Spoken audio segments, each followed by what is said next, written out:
I'm going to give you some bodyweight supersets you can incorporate into your routine to get double the gains in half the time. All of these supersets are going to cover your body from head to toe. So let's get into it. First superset is pull-ups and handstand push-ups. Pull-ups is going to cover the majority of your back, your lats, your upper back, and some of your biceps. Handstand push-ups is going to cover your shoulders, your triceps, and some of your upper chest. If handstand push-ups are too difficult for you, then you can simply replace it with a pike push-up. Both variations are going to get the job done. The second superset is dips and inverted rows. Dips is going to cover the majority of your chest, specifically the lower and the outside portion of your chest and the medial head of the tricep.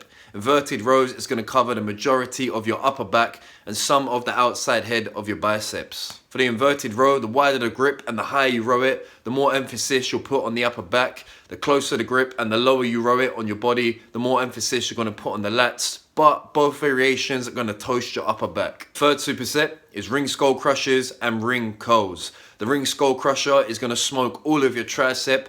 The emphasis will be on the long head because your shoulder is an extension, and at the bottom you're getting a deep stretch on the long head. But all of the tricep will get hit with this. The long head, the medial head, and the lateral head. The ring curls are going to hit your biceps and some of the forearm muscles. If you want to put more emphasis on the outside head and work more on the thickness of your biceps, then you can do a bodyweight reverse curl on a straight bar. The fifth superset is leg raises and hyperextensions. Leg raises is going to target all of your abs, but most of the emphasis will be on the lower abdominal region, and you're going to get some hip flexors in there. Also, because of the sacrum rotation on the leg raise, you're going to get some spinal decompression and loosen up that lower back, which complements perfectly with the hyperextension. Hyperextensions are going to target your lower back, and depending on how you do it, you can get some hamstrings and glutes involved, but primarily we're working it for the lower back. Now we can't forget the legs, so the last superset is going to be a VMO squat supersetted with a Nordic curl negative.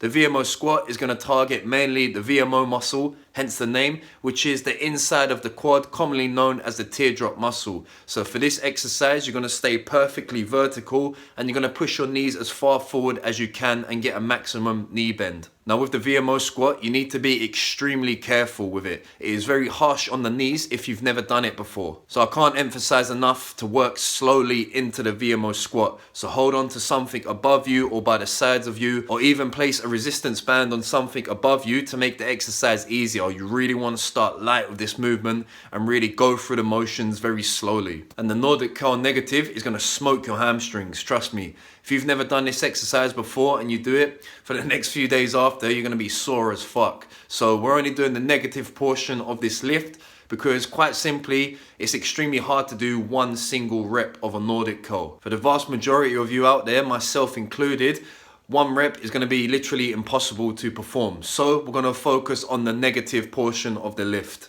And because of that, we want to go as slow as we can on the way down to really get that time under tension needed to grow those hamstrings. And that is my list of bodyweight supersets you can use in your routine. You can either incorporate one or two of these into your routine, or you can do them all as one full routine. You can do them back to back with no rest in between.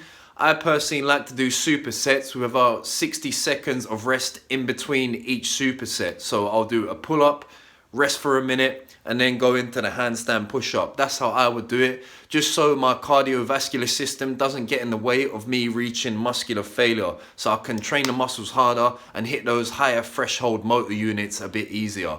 But if you want to save time, do them back to back and you'll get a full workout done in minimal time. So with all that being said, try it out for yourself and see you go from there. Until next time, peace.